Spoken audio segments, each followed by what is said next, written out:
he's a wonderful person, and I consistently look at how he votes to figure out how I should be voting. Thank you for all you do, Margaret. So I thank all of you for this great privilege of representing Arlington County and Northern Virginia in the United States Congress. It's an enormous honor. And it also, as I mentioned on other occasions, gives me the latitude that a whole lot of folks don't have, to be able to speak out and vote in ways that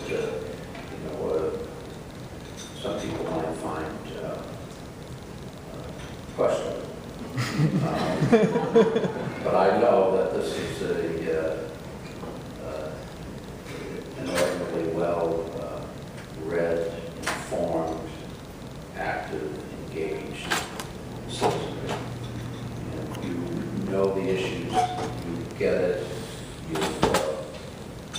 you also have other elected leaders that have shown consistent courage and commitment to our values. And so it's not as tough as it would be in other areas. I mean, I realize that I've been blessed.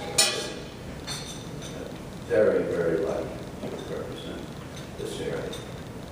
There are still things that I find terribly frustrating, but we have to keep fighting for them.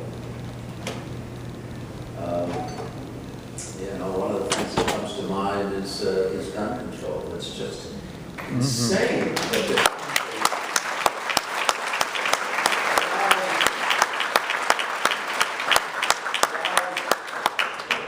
People who have no business having guns in their hands to acquire them. That almost half, at least 40% of people that purchase guns don't go through background checks. They exercise gun show loopholes, they get them transferred from other people, they use stock purchases, whatever.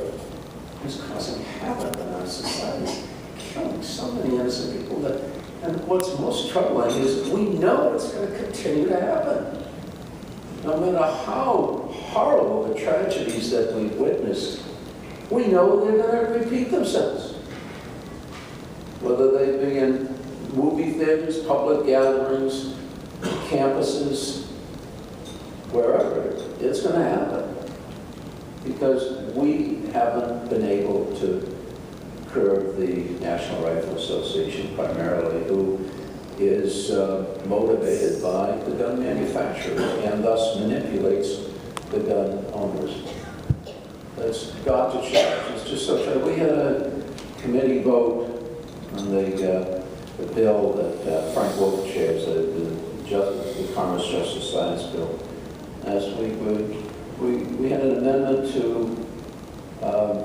say, if you're on the terrorist watch list, maybe you shouldn't be able to assault weapon. Yeah, just a thought.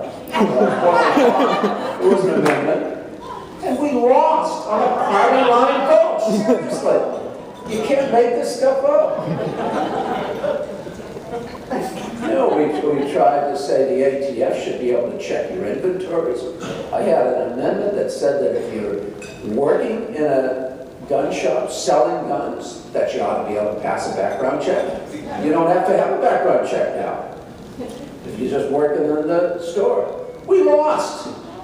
I could go down a long list of that. I mean, it's just insane, but it's so frustrating. It's even more frustrating and tragic that so many children in this country really don't have a quality of opportunity because they don't have the benefit of the kind of intellectual nurturing that other children are blessed with. And it's not the fault of their parents. More often than not, their parents are working all day long and didn't have the benefit of education themselves. But, when children get brought into a kindergarten class and they you know, they can't even understand the question, let alone the answer. They think it's about them. They don't figure out, well, Johnny here, you know, had college-educated parents and who read to them from the first few years of their life when their brain was such a sponge. They don't figure that stuff out.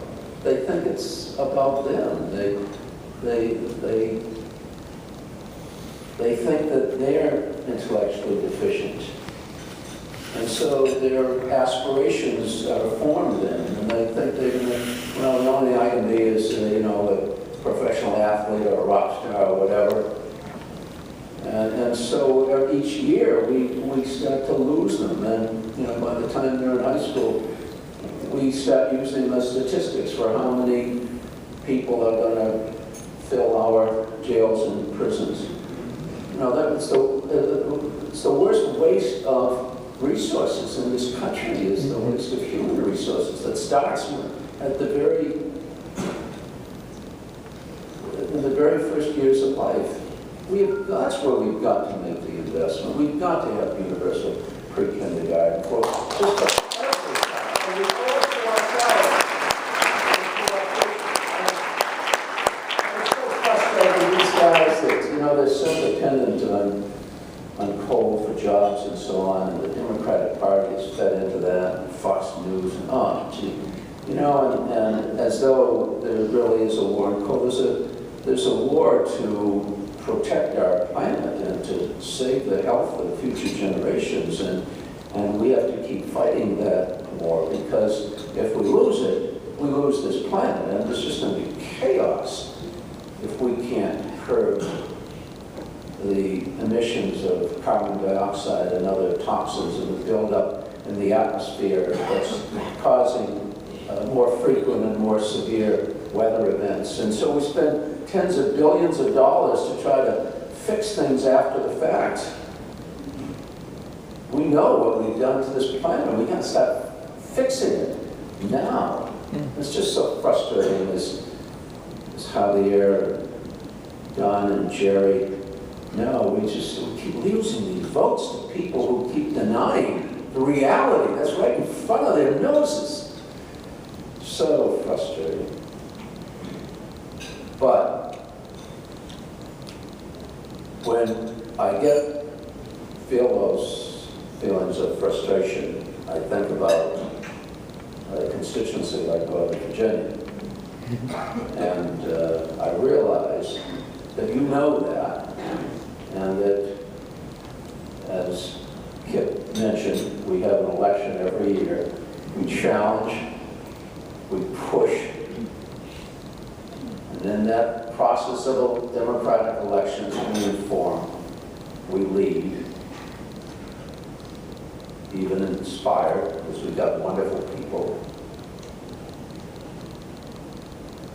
And we are going to set that example for the rest of the country in areas like Arlington and in areas that, and with people that are represented by Donna and Javier and many of our other Democratic leaders.